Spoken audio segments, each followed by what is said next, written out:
आज आपल्या स्टुडिओमध्ये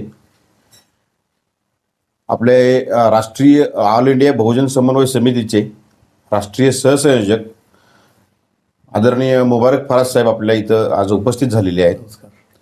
आज जे आता विधानसभेमध्ये मुंबईचे सपाचे आमदार अबू आझमी यांनी जे वक्तव्य केलेलं आहे औरंगजेब यांच्याबद्दल, या वक्तव्याच्या वर बोलण्यासाठी आपल्यात आज उपस्थित आहेत. मी अजित भांबुरे, अखिल भारतीय बलुतदार आलुतदार विकास परिषदेचा राज्य उपाध्यक्ष. सर, आपल्याला आज जे मुंबईमध्ये विधानभवनामध्ये सपाचे आमदार अबू आझमी यांनी जे औरंगजेबाच्या बद्दल जे वक्तव्य केलं आणि त्या वक्तव्यामुळे जी परिस्थिती निर्माण झाली, यावर आपलं मत काय आहे हे आपल्याला आज आम्हाला सगळ्यांना ऐकायचं आहे तुमच्याकडून. आणि या परिस्थितीमध्ये SC ST OBC व अल्पसंख्याक मुस्लिम समाजानं काय भूमिका घेतली पाहिजे हे आपल्याला आम्ही तुमच्याकडून जाणून घेऊ इच्छितो. तुम्ही त्यावर मत मांडा. नमस्कार. 1, 2 ते 3 दिवसापूर्वी महाराष्ट्राच्या विधानसभेमध्ये समाजवादी पार्टीचे विधानसभा सदस्य अबू आझमी यांनी औरंगजेब हा फार चांगला शासक होता आणि त्यानं फार चांगली कामं केलेली आहेत असं वक्तव्य त्यांनी केलं आणि त्यावर गदारोळ झाला. खास करून राज्याचे उपमुख्यमंत्री एकनाथ शिंदे यांनी त्याविरोधात फार जोरात भाषण केलं आणि हा सगळा तमाशा आपण सगळ्यांनी सोशल मीडियावर आणि इलेक्ट्रॉनिक मीडियावर पाहिलेला आहे. आता अबू आझमीनी आत्ताच औरंगजेबावर वक्तव्य करायचं काय कारण आहे, तर याची पार्श्वभूमी जर बघितली तर नुकतंच महाराष्ट्रामध्ये जे निवडून आलेलं सरकार आहे महायुतीचं, हे सरकार 2-3 गोष्टीमध्ये फार मोठी नाचक्की त्यांची झाली होती. सगळ्यात अगोदर मस्साजोगचे सरपंच देशमुख जे होते त्यांची जी हत्या करण्यात आली आणि धनंजय मुंडे राजीनामा देत नव्हते, त्यामध्ये ते फार मोठ्या बॅकफूटवर ते सरकार होतं. नंतर जे कोल्हापूरचे इतिहास संशोधक आहेत माननीय इंद्रजित सावंत साहेबांना कोरटकरनी रात्री धमकी दिली की तुम्ही असं जर बोलला, असं जर लिहिला, छावा जो चित्रपट आलेला आहे त्याच्यामधला तुम्ही त्या चुकीचा सांगताय, तुम्हाला महाराष्ट्रात राहायचं आहे की नाही, या राज्याचा मुख्यमंत्री कोण आहे माहीत आहे की नाही, अशा पद्धतीने जो धमकीचा फोन आला. आणि त्यामध्ये त्यानं जे छत्रपती शिवाजी महाराज आणि छत्रपती संभाजी महाराज यांच्याबद्दल जी गलिच्छ पातळीवर जाऊन जी वक्तव्य त्या फोन रेकॉर्डिंगमध्ये आहेत, त्यामुळं हे सरकार फार मोठ्या प्रमाणात बॅकफूटवर होतं. तसंच राहुल सोलापूरकरने देखील शिवाजी महाराज हे लाच देऊन सुटले आग्र्याहून असं वक्तव्य केलं होतं. या सगळ्या बाबीमध्ये, महागाई, या सगळ्या इश्यूमध्ये हे सरकार फार मोठ्या प्रमाणात बॅकफूटवर होतं आणि त्या बॅकफूटमधून कसं आपण बाहेर निसटावं हे सरकार विचार करत होतं. आणि त्यामध्ये त्यांनी समाजवादी पार्टीचे जे आमदार आहेत अबू आझमी साहेब यांना सामील करून घेतलं आणि त्यांनी औरंगजेबाबरोबर ज्यावेळी हे वक्तव्य केलं तर ते बाकीचे सगळे प्रश्न बाजूला राहिले आणि औरंगजेबचा विषय आल्यानंतर हिंदू विरुद्ध मुस्लिम ज्यावेळी वातावरण निर्माण झालं त्या विधानसभेमध्ये, तर बाकीचे सगळे प्रश्न मागं पडले. आणि ह्या आत्तापर्यंतचा मी इतिहास बघितला, मुस्लिम जी लिडरशिप आहे, नेतृत्व आहे, आमचे जे माजी खासदार होते याचे तुमचे ओवैसींची पार्टी MIMचे खासदार होते इम्तियाज जलील औरंगाबादचे, त्यांनी ते असदुद्दीन ओवैसींचे धाकटे बंधू अकबरुद्दीन ओवैसी ज्यावेळी औरंगाबादला आले होते त्यावेळी त्यांना औरंगजेबच्या कबरीवर त्यांना नेलं. काय कारण होतं तिकडं न्यायचं? म्हणजे ज्या वेळी इथल्या जो बहुजन समाज आहे याचे इशू, आमच्या महापुरुषाच्या बदनामीचे इशू ज्यावेळी येतात त्यावेळी मुस्लिम जे पुढारी आहेत, मुस्लिम जे नेतृत्व करतात, आमदार खासदार असतात, ह्या इथली जी प्रतिगामी शक्ती आहे त्यांना ते मदत करतात, असं माझं मत झालेलं आहे. आता औरंगजेबबद्दल सांगायचं तर तुम्ही त्याला एक राजा झाला, इतिहासामध्ये त्याची नोंद आहे, आणि तो एक राजा झाला. मोगल लोक बाहेरून आले आणि आणि त्यांनी इथं राज्य केलं. बाबर आला आणि बाबरचा वंशज हा औरंगजेब होता. पण औरंगजेबचं इस्लामशी नातं जोडणं आणि तो फार इन्साफ पसंत आणि तो इन्साफ करण्यासाठी, न्याय करण्यासाठी त्यानं काम केलं आहे, ह्याच्याशी मी सहमत नाही. कारण इस्लाममध्ये लिहिलेलं आहे की जे मजलूम लोक आहेत, जे शोषित लोक आहेत, ज्यांच्यावर अन्याय झालेला आहे, त्यांना साथ द्या. आणि नेमकं त्यांना साथ न देता इथले मजलूम आणि अन्याय झालेले लोक कोण आहेत?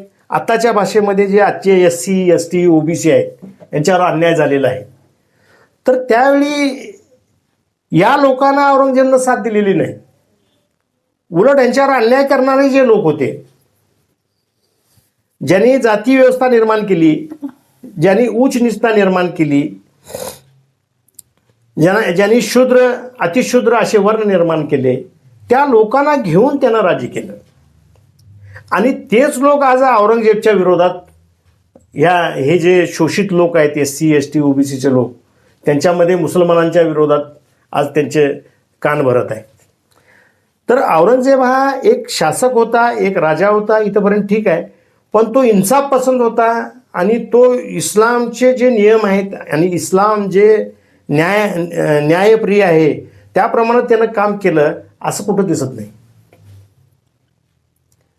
आता त्याचं उदाहरण द्यायचं झालं तर शिवाजी महाराज हे इथले जे शोषित लोक आहेत, मजलूम लोक आहेत, ज्यांच्यावर जुलूम झालेला आहे, त्या लोकांना एकत्र करून, ज्यांना शस्त्र धारण करण्याचा अधिकार नाही, ज्यांना शिक्षणाचा अधिकार नाही, अशा लोकांच्या हातात त्यांना शोधून त्यांच्या मुलांना त्यांच्या हातात शस्त्र द्यायचं काम छत्रपती शिवाजी महाराजांनी केलं. मग आता ज्यावेळी शोषित लोक, गुलाम लोक एकत्र करायचं काम छत्रपती शिवाजी महाराज करत आहेत, तर औरंगजेबनं कोणाला साथ द्यायला पाहिजे होती? छत्रपती शिवाजी महाराजांनी द्यायला पाहिजे होती. तर तसं झालेलं दिसत नाही.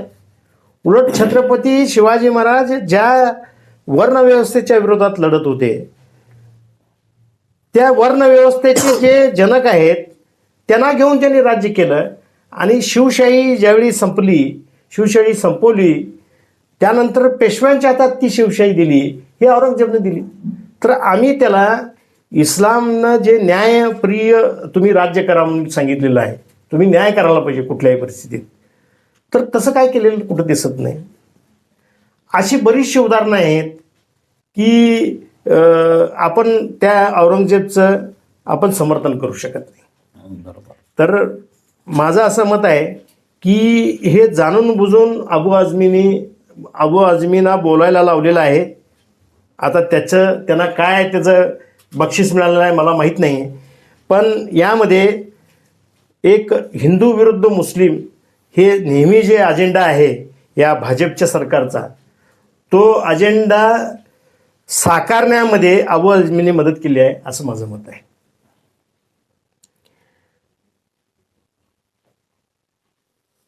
तुम्हाला आता ह्याच्यामध्ये मला एक सांगा की या SC ST OBCनी किंवा अल्पसंख्याक मुस्लिम समाजाने यात काय भूमिका घेतली पाहिजे, हे आता तुम्ही आम्हाला थोडं त्याबद्दल सांगा. याबाबत मला एक सांगायचं आहे, खास करून मुस्लिम समाजाला मला याबाबत सांगायचं आहे की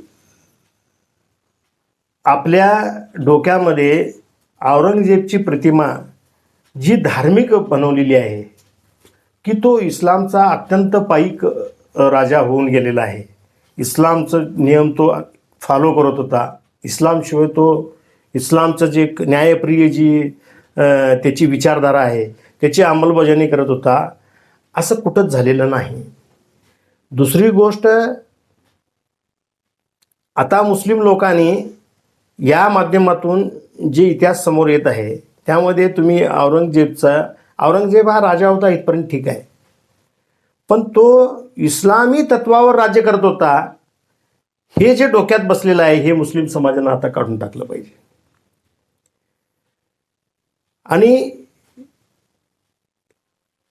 आपण जे लोक आहे आपला आणि ह्या मोगल लोकांचा, आपल्या मुस्लिम समाज जो आहे इथला आणि ह्या मोगल लोकांचा काहीही संबंध नाही. आम्ही लोक या देशाचे जे भूमिपुत्र आहोत, ह्या देशाचेच आहेत. इथला जो SC ST OBC आहे त्यांच्याबरोबर आमचा DNA जुळतोय, हे सायन्सला देखील प्रूव्ह केलेलं आहे.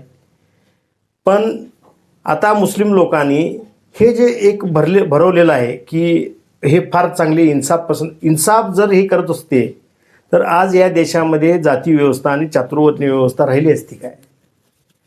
तर जे जाती व्यवस्था आणि चातुर्वर्णीय व्यवस्थेचे समर्थक आहेत त्यांना घेऊनच यांनी राज्य केलं. आणि त्यामुळं हे औरंगजेबचं खूळ जे आहे हे खूळ आता तसं नाही आहे, पण काय लोकांना इतिहास माहीत नसल्यामुळं त्यांना काय वाटतं की औरंगजेब म्हटल्यानंतर आपलं आहे. असं नाही आहे. त्याने चांगल्या गोष्टी, चांगले काही निर्णय पण घेतले असतील, पण ते निर्णय आणि जे इस्लामचं जे सगळ्यात मोठं तत्व आहे की इन्साफ कायम करो, न्याय करा, तुम्ही न्याय केल्याचं कुठं जाणवत नाही. त्यामुळं औरंगजेबचं आणि आमचा काय संबंध नाही. आणि इथला आमचा महाराष्ट्र मुसलमान तर ते काय तसं कधीच समजलेलं नाही. तुम्ही साताऱ्याला जावा, आमचे मुस्लिम लोक बघा, तिथं आमचे अरबाज शेख म्हणून इतिहासकार आहेत, त्यांनी पण ते परवा स्टेटमेंट दिलेलं आहे. आमचे बरेच लोक, पैगंबर शेख नावाचे एक आमचे महाराष्ट्राची एक फार मोठा चांगला वक्ता आहे, शिवाजी महाराजांच्या चरित्रावर फार चांगलं बोलतं, त्यांनी देखील स्टेटमेंट दिलेलं आहे. तर मुस्लिम समाजानं ह्या औरंगजेबचं डोक्यात घ्यायचं काही कारण नाही. आपल्यासाठी आपण मावळे आहोत, आपण छत्रपती शिवाजी महाराजांच्या बाजूनं होतो, आम्ही देखील छत्रपती शिवाजी महाराजांच्या बाजूनं होतो, हे लक्षात ठेवलं पाहिजे. दुसरी गोष्ट, इथले जो बहुजन समाज आहे ज्याला आपण SC ST OBC मराठा आणि इतर जे लोक आहेत, जैन, लिंगायत, ख्रिश्चन, या सगळ्यांना माझं आव्हान आहे की तुम्ही हे किती दिवस हिंदू आणि मुस्लिम हे तुम्ही ऐकत बसणार? हिंदू फक्त मुस्लिमांच्या विरोधात तुम्ही प्रतिक्रिया, फक्त मुस्लिमांच्या विरोधात प्रतिक्रिया. कोरटकरनं छत्रपती शिवाजी महाराजांचा अपमान केला, राहुल सोलापूरकरनं छत्रपती शिवाजी महाराज हे आग्र्याहून लाच देऊन सुटले म्हणून बोलला, तर त्याच्या विरुद्ध तुम्हाला राग का येत नाही? ह्या लोकांच्या विरोधात राग का येत नाही, पण मुस्लिम दिसला की लगेच ते जो राग येतोय ह्याचाच फायदा हे शासक लोक घेत आहेत. तर माझं आव्हान आहे की तुम्ही हे जे खरोखर हे शिवद्रोही लोक आहेत त्यांच्यावर कारवाई करण्यासाठी तुम्हीच पुढं आलं पाहिजे. आणि आज तुम्ही SC ST OBC आणि मायनॉरिटीचे सगळे लोक जर आपण एकत्र आलो तर एक फार मोठी ताकद निर्माण होते. हे आमच्यामध्ये जे गैरसमज आणि फूट पाडून काही अल्पसंख्याक लोक जे राज्य करत आहेत तर त्यांना जर संपवायचं असेल, आणि तुमचं कुठलंही काम करत नाहीत, OBCची जातीय जनगणना नाही, OBCला गाढवांची गिनती झाली पण OBCची गिनती करायला तयार नाही जनगणना. म्हणजे जे 1947 साली 52% जो समाज होता तो आता किती आहे त्याचा आकडाच नाही आहे. तर त्या OBC लोकांना माझं आव्हान आहे की तुम्ही तुमच्या हक्कासाठी, तुमच्या अधिकारासाठी तुम्ही आलं पाहिजे एकत्र. आणि हे असं जे हे फसवायचं काम चालू आहे, आता लक्षात येत आहे लोकांच्या की हे सगळं फसवायचं काम चालू आहे. अबू आझमी आणि एकनाथ शिंदेचा व्हिडिओ एकत्र येतोय, दोघंजण एकत्र बसलेले चहा पीत, आणि नंतर हे जाऊन अबू आझमी बोलतोय आणि मग अबू आझमीच्या विरोधात एकदम रागाचं भाषण त्या एकनाथ शिंदेचं. ही नाटकं आता जनतेला देखील समजत आहेत. आणि आपला महाराष्ट्र हा संपूर्ण भारतामध्ये हा पुरोगामी महाराष्ट्र आहे. इथं हे जे किती जरी केलं तरी हे होणार नाही. आणि माझी मागणी आहे की आमच्या सगळ्या बहुजन समाजाने आणि मुस्लिम समाजाने कोरटकर आणि राहुल सोलापूरकरवर कारवाई करावी. म्हणून मागणी केली पाहिजे आणि त्या पद्धतीनं आंदोलनं केली पाहिजेत. आणि आमचे जे ह्या महाराष्ट्राचे आराध्य जे राजे होऊन गेले, छत्रपती शिवाजी महाराज, छत्रपती संभाजी महाराज, यांच्याबद्दल आदर व्यक्त करायचा असेल तर फक्त मुस्लिमांना विरोध केला की ते फार चांगले होते असं होत नाही. तर त्यांची खरोखर त्यांचे शत्रू कोण आहेत त्यांना शोधून काढून त्यांच्यावर कारवाई केली पाहिजे. आणि ह्यासाठी आपण एकत्र येऊया आणि त्यानंतर SC ST OBC आणि मायनॉरिटीच्या हक्क आणि अधिकारासाठी आपण एकत्र येऊन काम केलं पाहिजे असं माझं मत आहे. मला इथं बोलण्याची संधी अजित भांबुरे साहेबांनी दिली त्याबद्दल मी त्यांचं धन्यवाद व्यक्त करतो. नमस्कार. आपण औरंगजेबाच्या बद्दल जे तो अन्यायकारक त्यांनी काम केलेलं आपण मांडलेलं आहे. आणि आपले खरं जे हे राष्ट्रपुरुष किंवा आपले जे आपले दैवत आहे हे छत्रपती शिवाजी महाराज आहेत हे तुम्ही आपल्याला आम्हाला सगळ्यांना तुम्ही पटवून दिलं, तर आपलं मनोगत व्यक्त केलं त्याबद्दल मी आपलं धन्यवाद देतो, जाहीर करतो.